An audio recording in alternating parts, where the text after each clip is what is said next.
오늘은 4월 20일 월요일 아침입니다. 함께 나눌 말씀은 잠언 17장 4절에서 7절 말씀입니다. 먼저 4절과 5절 말씀 읽겠습니다. 악을 행하는 자는 사악한 입술이 하는 말을 잘 듣고 거짓말을 하는 자는 악한 혀가 하는 말에 귀를 기울이느니라. 가난한 자를 조롱하는 자는 그를 지으신 주를 멸시하는 자요, 사람의 재앙을 기뻐하는 자는 형벌을 면하지 못할지니라. 와인 소믈리에라는 직군을 아실 겁니다. 와인을 선정하고 구매하는 것과 저장을 담당하기도 하고 손님에게 음식과 잘 맞는 와인을 추천해주고 테이스팅 시연을 해주기도 합니다. 와인 소믈리에는 맛을 표현하고 설명하는 것도 중요하겠지만은 무엇보다 미각과 후각이 중요합니다. 와인은 향으로 먼저 느끼고 맛으로 음미하기 때문입니다. 그런데 보통 생각할 때 절대 미각, 절대 후각의 소유자만이 소믈리에가 된다고 생각하기 쉬운데 꼭 그렇지만은 않다고 합니다. 미각과 후각은 여러 훈련 과정을 통해서 발달될 수 있다고 합니다. 다양한 맛을 맛보고 다양한 냄새를 맡아보면서 머릿속에 기억시키는 과정을 통해서 미각과 후각이 향상될 수 있다고 합니다. 우리는 종종 하나님을 알아가면 알아갈수록 죄를 덜 짓게 될 거라 생각합니다. 물론 당연한 변화일 것입니다. 기존에 내가 행하던 죄의 정도와 횟수가 줄어들 수 있습니다. 그런데 이와 동시에 우리는 내가 행하고 있는 더 많은 죄를 발견하게 됩니다. 소믈리에가 다양한 훈련 과정을 통해서 미각과 후각을 발전시킴으로써 말미암아 이전에 느끼지 못하던 맛과 향을 느끼게 되듯 우리는 하나님 앞에서 여러 단련 과정을 통해서 죄에 대한 민감도가 높아지게 됩니다. 그러면 이전에는 내 마음에 꺼려지지 않던 것들이 꺼려지게 되고 죄처럼 여겨지지 않던 것들이 죄로 여겨지게 됩니다. 그래서 우리가 하나님을 알아가면 알아갈수록 우리 입술을 통해서는 내가 죄인이라는 고백이 늘어나는 것이 정상적인 모습입니다. 예전에는 내 입술로 부정적인 말을 하고 타인을 험담하는 말을 하는 것이 죄로 여겨졌다면 이제는 그 이야기를 듣는 것조차도 불편하게 여겨지는 것은 죄의 민감도가 증가한 결과물입니다. 4절을 보시면 악을 행하는 자, 거짓말을 하는 자가 등장합니다. 스스로가 죄를 짓는 자들입니다. 그런데 그 죄를 짓는 자들이 즐겨하는 것이 있습니다. 스스로 죄를 지을 뿐 아니라 타인이 죄를 짓는 것에 귀를 기울이는 모습입니다. 누군가가 사악한 이야기를 하는 것을 잘 듣고 동시에 악한 이야기에 귀를 기울입니다. 내가 죄를 지을 뿐 아니라 타인의 죄에 함께 동참하고 있는 모습입니다.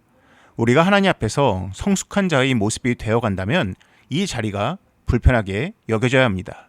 제가 종종 커피숍에서 음료를 마시고 있으면 교회 공동체 분들이 주변에 앉는 경우가 종종 있습니다. 서로 집사님, 권사님 그렇게 부릅니다. 그런데 참 안타까운 이야기지만 그 대화 가운데 누구에 대한 칭찬보다는 험담의 이야기가 더 많습니다. 그런데 그 가운데 어느 누구도 이것이 불편하다고 말하는 이가 없는 것이 더욱 안타깝습니다. 게다가 그분들의 이야기에 종종 표현되는 말이 있습니다. 벌받았다입니다. 그래서 하나님께 벌받았다. 그런데 5절 말씀은 분명하게 경고하고 있습니다.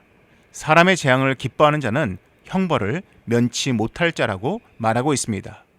우리는 보통 타인에게 재앙스러운 일이 닥치면 쉽게 하나님의 벌이라고 단정짓습니다. 그런데 그건 타인이 쉽게 판단할 수 없습니다.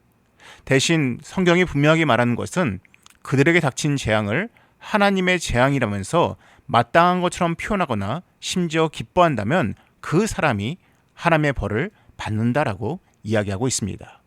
6절과 7절 말씀입니다. 손자는 노인의 면류관이요 아비는 자식의 영환이라. 지나친 말을 하는 것도 미련한 자에게 합당하지 아니하거든 거짓말을 하는 것이 존귀한 자에게 합당하겠느냐. 3대의 가정이 묘사되는 이 모습을 통해서 두 가지가 보여집니다. 첫째는 하나님의 복인 장수가 보여집니다. 둘째로는 잘 양육받은 자녀가 또 다른 가정을 이루는 모습입니다. 지난번 다루었던 근심이 되는 자녀로부터는 보기 힘든 모습입니다. 7절에서 지나친 말을 하는 것도 미련한 자에게 합당하지 않거든이란 말이 있습니다. 여기서 지나친이라고 번역된 단어의 일반적인 해석은 훌륭한, 탁월한입니다. 그래서 영어 성경을 보면 eloquent, excellent, lofty란 단어 등으로 번역을 해놓았습니다. 즉 미련한 사람이 분에 넘치는 탁월한 말을 하는 것은 어울리지 않는다라는 뜻입니다. 그런데 여기서 핵심은 존귀한 자가 거짓말을 하는 것은 합당하지 않다는 것입니다. 고귀한 사람이 거짓말을 한다는 것은 어울리지가 않는다는 뜻입니다. 우리는 그리스도인입니다. 하나님의 백성입니다. 우리가 하나님을 알아가면 알아갈수록 우리의 죄에 대한 민감도는 올라가야 합니다. 오늘 하루 우리 입술로 거짓말과 같은 죄뿐만 아니라 타인이 내뱉는 부정적인 이야기에도 내 귀를 기울이지 않는 연습을 해나가면 좋겠습니다. 기도하겠습니다. 사랑이 많으신 하나님 아버지, 하나님 금주 한 주간 동안 죄에 대한 우리의 민감함이 더욱더 증가하여서 하나님 죄를 더욱 멀리할 수 있는 우리가 되게 하여 주시옵소서. 이 모든 말씀 예수님의 이름으로 기도드립니다. 아멘. 이 시간 기도하실 때는 한 주간 동안 내가 죄에 대하여 더욱 민감한 자로 살게 해 주시옵소서라고 함께 기도하시기 바랍니다.